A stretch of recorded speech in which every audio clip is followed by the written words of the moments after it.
Hello everyone, Turtleags here, bringing you another AFK journey video. I'm super excited to show you my top 3 endless mode teams for King Croaker because one of them actually involves the latest and greatest celestial character, celestial hero, Talene. Now for the Talene run, I'm actually going to do 2 runs. One where she does not have the EX-15 weapon yet, and one where she does. Because if I'm not mistaken, I think I finally got the last 4 temporal essences I need to finally get my Talene to EX-15. Took a couple days to do so, but finally I am able to. But I figured that, hey, does the revival mechanic matter, right? Because when you have an EX-15 Talene, what happens is that she is able to grant a resurrection to the frontmost ally. The frontmost ally gets a blessing where he can resurrect once per battle. So, if that is the case, what I do want to find out, along with showing you the top teams for King Croaker, is to determine if the revival mechanic, basically, do you need Talene EX-15 in order for her to be viable? Now, one thing I do want to mention is that so far, ever since Talene's release, we have had 4 Dream Realm bosses released, right?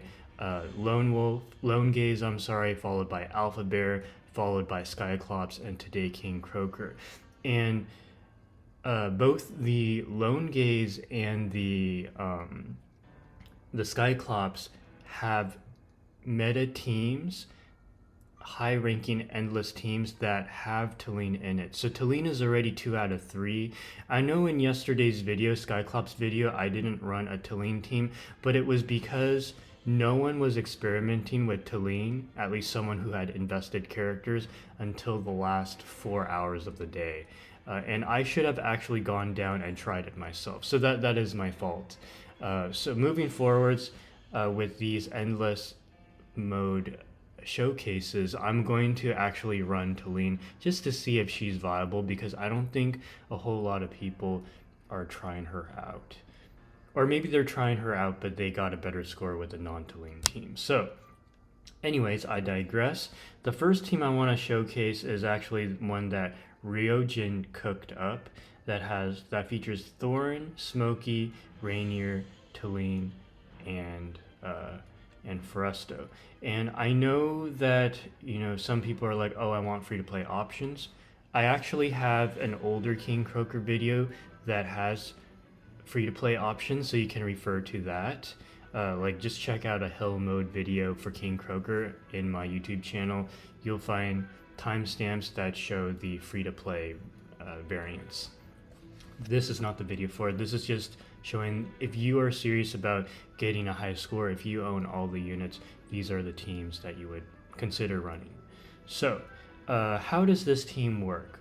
As you can see here, we're actually granting the revival mechanic and also the damage buffs to Smokey in the front. And Thorin is going to eat the 3 revivals, or the 3 one-hit KOs from King Croaker. You have, your Frustos here. The Lucian Frusto is actually providing some damage mitigation for Rainier to help him survive. And Rainier is dynamic balancing Talene in order to do massive damage, because Talene is only 3 range, right? But also it provides her 25% damage mitigation, and also makes King Croaker take an increased 25% damage.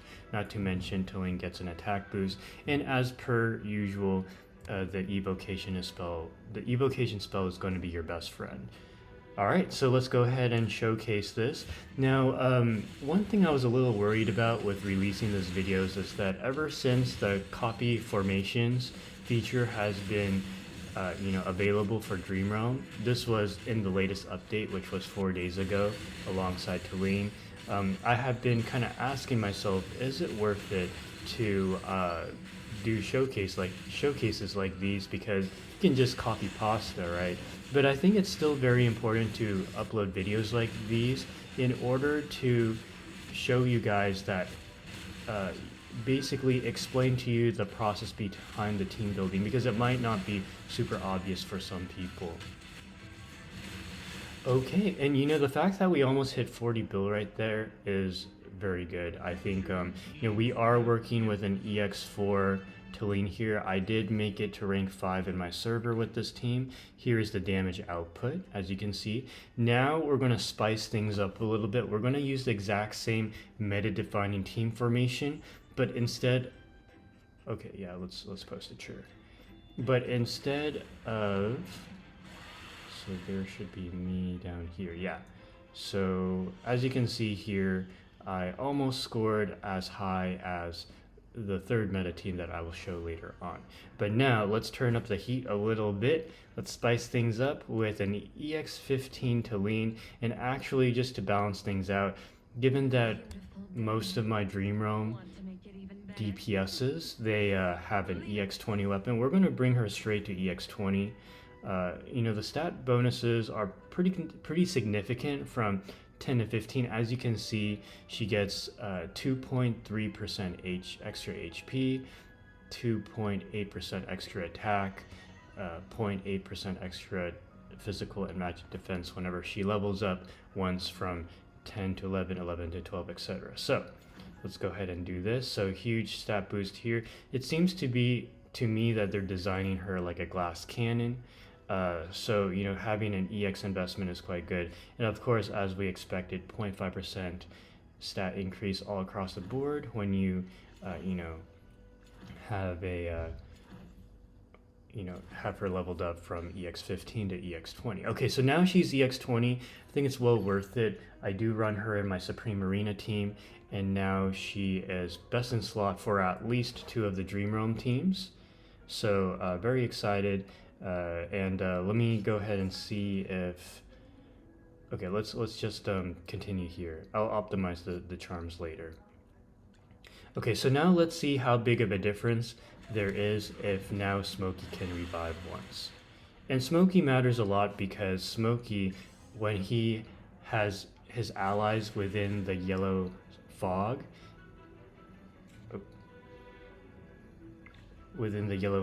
then you're able to get an attack boost on your party. Anyone within the yellow fog. Okay, so, my Talene is going to do more damage. My Smokey will revive once, which could improve the longevity of my units. We'll see. My next hero to upgrade is actually my Smokey, just because I'm deficit pushing so high with Smokey, and also Smokey is used in a lot of Dream Realm bosses, so it makes sense to get that extra 1% of the max HP damage done. Okay, so Smokey should revive now.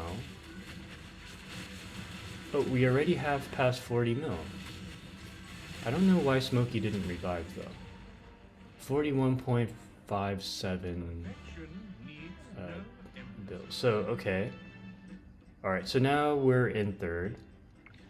As you can see, my Talene actually did, I think, a 2 extra bill more damage. Did you guys see Smokey revive? I personally didn't, but one way or the other, we did get a higher score there. Okay, we'll go ahead and share that. Okay, so now let's go ahead and showcase the second team that I wanted to share with you all, which is this team right here, the Rainier Frusto team. Okay.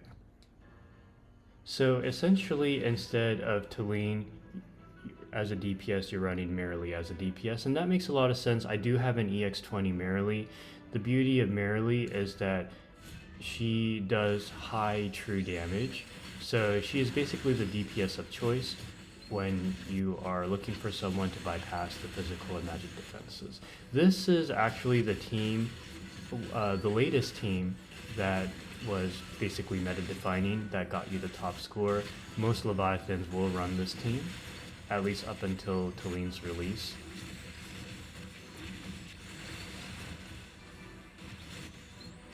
Not much else to say. I mean, I could go more in depth with King Croaker's abilities, but really the most important thing is that he one-hit KOs your frontmost ally 3 times, which in this case will be Thorin.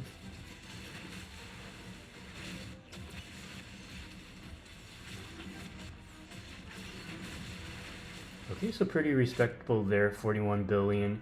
As you can see, my Talene variant and my Merrily variant are scoring roughly the same. Keep in mind that there is RNG involved. So if I was to theoretically repeat these runs with the same teams I showed you guys, I could beat my previous score without changing a thing. Okay, so the final team that I want to showcase is one without Foresto. That would be this one right here. This is actually my guild mate.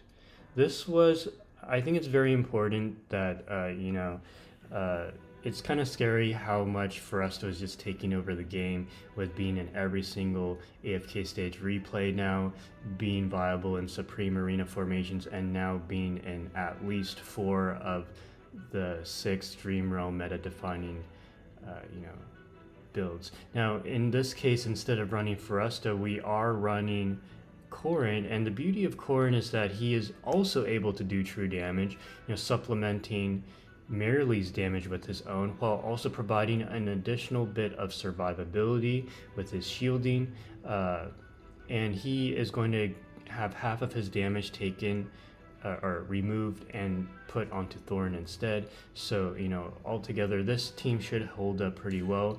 This was actually the team that was meta defining for Croaker before Foresto came out. So, just kind of sharing with you the history of basically the evolution of these teams. I'm kind of going back in time here as we're going through these meta defining teams. They're all very viable. One thing I do want to emphasize is that depending on your resonance level and depending on the investments of your heroes, sometimes a worse version of a King Croaker team can perform better for you. And there's so many reasons for that. RNG, of course, will always factor in, but also it has to do with your team's ability to survive. Okay, so 39.3 build, that is fairly respectable. Very good. Okay, so that pretty much wraps it up for this video. I am now rank 3rd, and the rank 3 team was the Talene team, the second time through with the revival. So anyways, guys, thank you guys so much for watching. Yeah, if you have any questions, you can leave a comment in the comment section below. I do live stream most days on twitch.tv/turtlelags, and I will see you in the next video. Take care, guys.